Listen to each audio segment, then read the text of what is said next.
Hey, Al Scott here for Whole Food Multi-Complete at WholeFoodComplete.com. Whole Food Multi-Complete is an entire supplement program in one bottle containing 100% RDA of vitamins and minerals, plus live probiotics, digestive enzymes, antioxidant herbs, energy nutrients, and more. It's made in America using real foods and live probiotics. No chemical synthetics. It's soy-free, gluten-free, and independently tested and verified. They're so sure you'll love it, they're taking 20% off your first order with coupon code Scott Horton. Satisfaction is guaranteed at WholeFoodComplete.com. All right, y'all, welcome back to the show. I'm Scott Horton. This is my show, Scott Horton Show. Next up on the show, it's our friend Jason Ditz back on the line. This time, at least for starters, we got to talk about Libya. Welcome back to the show, Jason. How are you doing?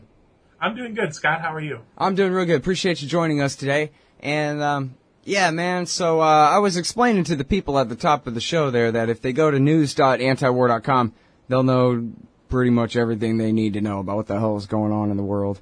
All day, every day, you're writing it up over there, and I don't know what we'd do without you. And I don't know what I'd do without you to talk to me about Libya on the show. There are very few reporters and even many fewer opinion columnists paying any attention to this, trying to, compile the news together and give us a good narrative about what the hell is even going on over there these days. And I was just thinking as I hit the button that, I think you and I did a lot of coverage of the Libya war back in 2011 because there was that same kind of dearth of coverage back then. We need, Jason to do the summary because of the actual reporters on the ground. There are only, 2 or 3 or 4 to choose from. So we run out of those pretty quick. Thank God you're there, and paying attention. So, is it even fair to call the country Libya anymore? Or is it the country formerly known as Libya? Are they going back to calling it Tripolitania or whatever the hell? Yeah, I think calling it Libya hasn't really been true for a few years now. Even post-Gaddafi, with the installation of that provisional government, they never really controlled more than a couple of cities at any given time. And now it's at the point where they're holed up in a hotel along the Tunisian border, the parliament, and that's basically all the territory they hold. Really? And now there's already another parliament. Is that in Benghazi too? Or wait, one is near Tripoli and the other is near Benghazi, something like that? Is that it? Right. And then, so the one in Benghazi, is that the more Islamist, and the one in Tripoli, the one in the hotel, that sounds like it must be the CIA, General Hiftar, coup d'etat government there, huh? Right. They're not even near Tripoli anymore. They're more along the Tunisian border. Yep. Well, hang on a goddamn minute, man. Let me pull up my map here. I guess Tripoli's in the west, but it's not that far to the west. Is that what you're saying? Or Tunisia is completely on the other side of the country from where I'm thinking. No, it's further along the coast though. It's in Zawara. I got you. Which is just like a little coastal town. Oh, I see.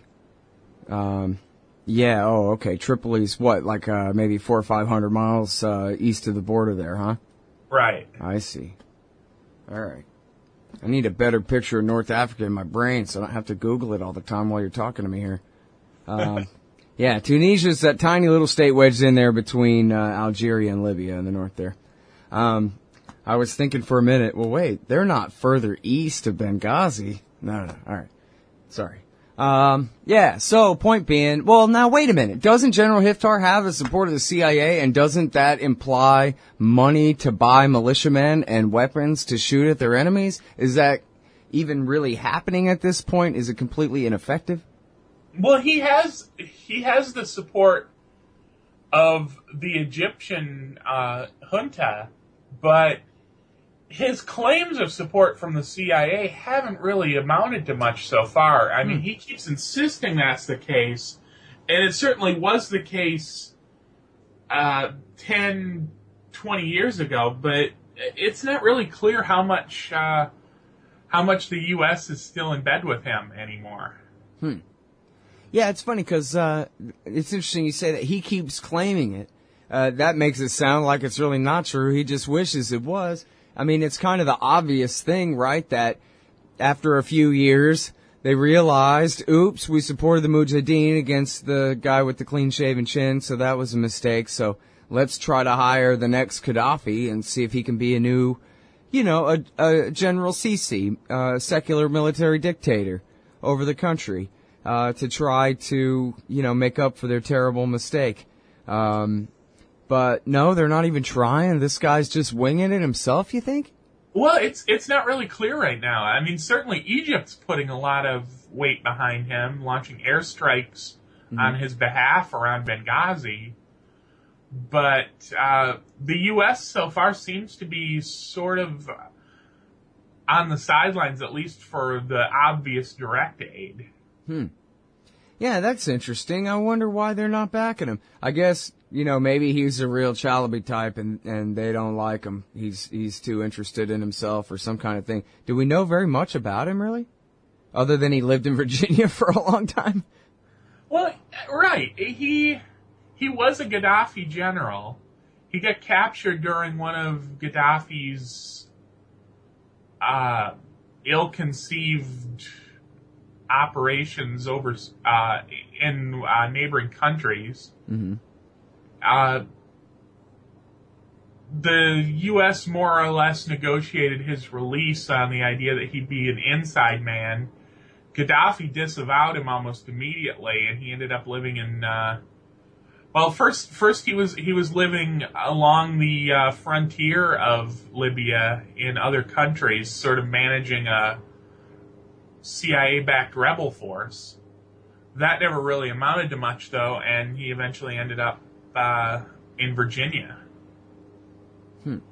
And then, so, they parachuted him in not even till 2012, right? Till after the war was over? Right. And he parachuted himself in, maybe.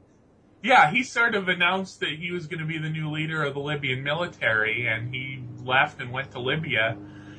And he never really got any formal position in the Libyan military. They gave him some sort of token, advisory position.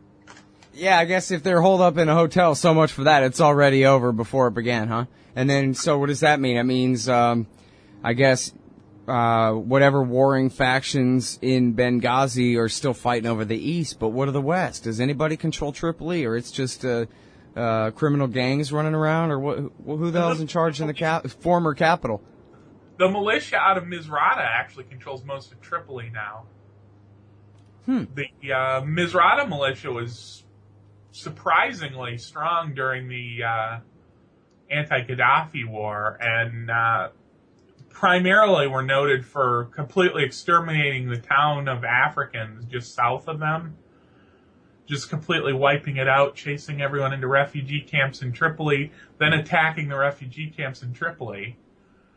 And now they control basically that little strip between Misrata and Tripoli. They control most of the capital. And by the way, whatever happened to all that ethnic cleansing, too? Again, back to how there's so little reporting out of Libya. I mean, I never heard of anybody stopping it, but it seemed like the Libyan KKK was running around over there doing whatever they felt like. Right, and it never really stopped, although sort of like what happened in Iraq during, just before the surge in Iraq, there had been enough ethnic cleansing to the point where there weren't a lot of ethnicities living near each other anymore, so there wasn't really a lot of high-profile incidents anymore. All right. Well, there's a sad place to leave it. But yeah, man, people go back and read David Enders on some of the anti-black pogroms in Libya. I think it probably makes Barack Obama the most racist president since Woodrow Wilson. Anyway, we'll be right back with more with the great Jason Ditz, news.antiwar.com, right after this. Hey, y'all, Scott Horton here for WallStreetWindow.com. Mike Swanson is a successful former hedge fund manager who provides his subscribers with a very real window into his investments, updating them on every move he makes in the markets. Right now, Mike's anticipating a bear and is dumping all his stocks while the getting is good. investing instead in gold and the commodities. Protect your assets and learn the wise ways of the markets. WallStreetWindow.com. And check out Mike Swanson's great contribution to the history of the rise of the American Empire and the War State. Available at scotthorton.org/Amazon. All right, y'all, welcome back to the show. I'm Scott Horton. This is my show, The Scott Horton Show. And yes, archive podcast listeners, the reason for the dead airspace there is because there's bumper music playing that the live audience hears that you don't hear. That's why it sounds like there are unnaturally long pauses in my welcome backs from the breaks. Makes sense now, doesn't it? Just there was The Wizard by Black Sabbath, but you couldn't hear it. But they could. All right. Speaking of live and what's actually happening right now, I'm in the middle of a conversation with Jason Ditz. News.antiwar.com. You want to know the latest on what all is going on everywhere where there's something important going on that you need to know about? You go to news.antiwar.com. He's keeping track of it for you. Really. I couldn't overstate it. News.antiwar.com. All right. Now, Jason, could you please talk to me a bit about what is going on over in Eastern, formerly known as Libya? Was it Serencia? Is that what it used to be called back before World War II? I don't know how to pronounce these things. Do you? I'm not sure. I'd always heard it Cyrenaica. See, yeah, you're 1,000 times closer than me. I know that for a fact right there. Okay, good. So call it Jihadistan. What's going on there in Benghazi? Benghazi, it's not just a word for provoking knee-jerk reactions out of conservatives. It's actually a place with people in it and things that happen there. It's also the fake casus belli that was the excuse for this war in the first place. But anyway, update us on what's going on in Benghazi right now. Well, Benghazi, of course, was the birthplace of the anti-Gaddafi revolution. And after the end of that revolution and the installation of the provisional government, there was a lot of annoyance that the people that led the revolution against Gaddafi didn't get a lot of the important positions of power in the new government. A lot of them were just, sort of early on Gaddafi defectors. And a lot of the complaints that they had about oil revenue sharing and things like that are still just as true as they ever were. So there was still a lot of unrest there, and eventually there have been several factions that have tried to set up their own separate governments in Benghazi. The Shura Council is the most effective of those groups and controls virtually the whole city at this point. They're one of the more Islamist groups. Ansar al-Sharia is a member of their council. And they've been fighting against General Hifter and the portions of the Libyan military that he managed to recruit to his cause. Now, whatever happened to the Libyan Islamic Fighting Group? Do you know? They get folded into something else? I'm honestly not sure anymore. So many of these groups come and go so quickly. That was a pretty major one from, well, as major as they got anyway, right? From the war in 2011? Right. But, yeah, I guess, I don't know who to talk to about that. Maybe Mel Freichberg knows. Yeah, everything just sort of split off. It's the same difference as Ansar al-Sharia anyway, right? Right. Everything just sort of split off into its various city-based militias. That's basically the story across Libya is, like the Misrata militia, Ansar al-Sharia is virtually confined to Benghazi, as are the other militias there. You've basically got these one-city militias that are trying to extend their control over neighboring towns. There is no central authority in Libya anymore, and there hasn't been for some time. Yeah. Well, I wonder, if it used to be 3 states, I wonder if it'll be 6 now, or if there will ever be states. It'll just be Westphalia's over, and it's 4th generation, low-level war there from now on. Although, somebody's going to come in and clamp down in the name of the oil at some point, right? Or I guess the oil is kind of so far out in the middle of nowhere, it doesn't matter either way. Well, that's the other difficult thing, is that a lot of the oil really is just out in the desert. So control over the towns doesn't necessarily mean control over the oil.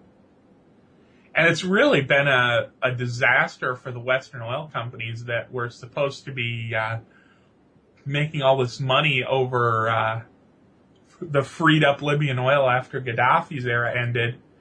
The Italian oil giant pumped just a ton of money into getting the rights to most of Libya's oil, and production has been intermittent. Sometimes it stops entirely for weeks at a time. It's just been a disaster. Yeah. Well, back then, when we covered this war in 2011, I was always predicting that it'd be just like Iraq after Tripoli falls. It was so obvious then, and for 9 months it took to finally get rid of the guy. And it was obvious all along that, wow, once he goes, his whole government goes with him, and it's going to be replaced by chaos.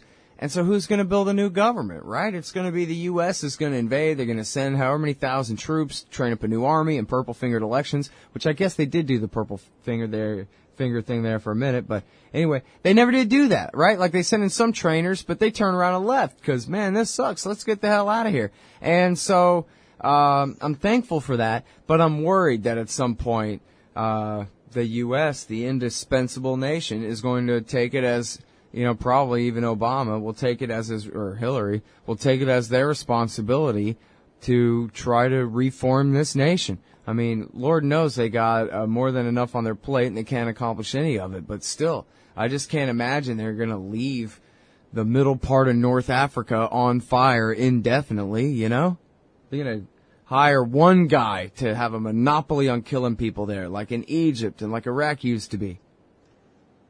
Yeah, it seems like sooner or later that's going to happen, and I'm amazed it hasn't happened so far. Right now, it seems like the U.S. is content to just every once in a while launch an arrest raid against somebody in Libya, kidnap somebody off the coast and drag them off on a ship and say, well, he was something to do with the consulate attack, and that's about it. Yeah. Well, so thank goodness for that. I mean, I don't mean to be giving them ideas, and I sure don't support it, but I admit I am amazed. I guess I did not give Iraq War Syndrome enough credit for people really hate this stuff, and in D.C. they get it, that they kind of can't do that anymore without making us all really, really hate them for it. And of course, if they really did put in a large number of troops there to accomplish anti-terrorism and army training and everything, they would just create an entire new army of suicide bombers against them and justify, they could, if they wanted to escalate, they could have an entire Iraq war-sized war over there, pretty close for a while. So, thank goodness they're not doing it, but it does, I guess, still seem a matter of it being inevitable, unless they are able to give enough billions to a guy like Hiftar for him to be able to pull it off. But I guess he just doesn't have their confidence, and I guess nobody does either. Yeah, that's the thing. It's not clear who you back at this point. Certainly, Egypt's throwing its weight behind Hiftar, and obviously they just see that as a chance to install a similar military dictatorship along their border. Mm-hmm. And the Americans support that effort of the Egyptians then, right? Oh, certainly. I mean, publicly they would never say it, but I don't think there's any doubt that they're fine with that. Yeah. Well, it doesn't seem to be working or anything like that. And now, when Egypt sent in warplanes back, a month and a half ago or so, they brought who? The Qataris with them? Was that it? I think it was no, because the Qataris were the pro-Muslim Brotherhood. Right, I think it was the United Arab Emirates. Oh, right. Yeah, see, I got to keep these things straight in my head about who's on whose side. It's hard. They denied involvement, so Egypt never denied involvement, but the UAE did. So it's not really clear how involved they were. Mm-hmm. And by the way, speaking of all this presumed chaos, can you be specific at all? Do you have any kind of idea of maybe how many different militias, how many people have been killed in fighting in the last couple of years? I mean, it's been nothing like Syria, for example, right? No, it hasn't been anything like Syria, but it's certainly in the thousands. Yeah. Well, I guess we'll see how it goes. Wish some more reporters would go back there and write about it. Thanks very much for your time, Jason. I appreciate talking to you again, as always. Sure, thanks for having me. All right, y'all, that's Jason Ditz. He's at news.antiwar.com. Bookmark that, really. You can read about everything going on in the world that matters every day. News.antiwar.com.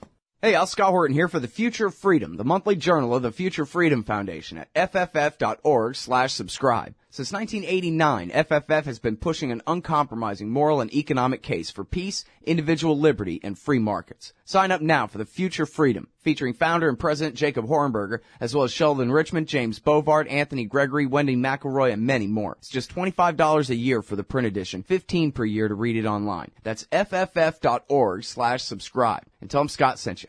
Man, you need some Liberty stickers for the back of your truck. At LibertyStickers.com, they've got great state hate, like Pearl Harbor was an inside job. The Democrats want your guns. U.S. Army, die for Israel. Police brutality, not just for black people anymore. And government school, why you and your kids are so stupid. Check out these and 1,000 other great ones at LibertyStickers.com. And of course, they'll take care of all your custom printing for your band or your business at TheBumperSticker.com. That's LibertyStickers.com. Everyone else's stickers suck. Hey, Scott Horton here to tell you about this great new book by Michael Swanson, The War State. In The War State, Swanson examines how Presidents Truman, Eisenhower, and Kennedy both expanded and fought to limit the rise of the new national security state after World War II. If this nation is ever to live up to its creed of liberty and prosperity for everyone, we are going to have to abolish the empire. Know your enemy. Get The War State by Michael Swanson. It's available at your local bookstore or at Amazon.com in Kindle or in paperback. Just click the book in the right margin at scotthorton.org or thewarstate.com. Hey, y'all, Scott Horton here. I want to tell you about this great new book, Livin' La Vida Barocca, American Culture in an Age of Imperial Orthodoxies by Thomas Harrington. While he comes from the left, Harrington has little time for much of what is passed off under that label today. Like us libertarians, he puts peace and freedom first. The book's got great essays on American fascism, empire, the Israeli occupation, the left and Obama, liberalism and the state, and some interesting lessons from the history of Imperial Spain. Livin' La Vida Barocca by Thomas Harrington. Check it out at scotthorton.org/books or scotthorton.org/Amazon.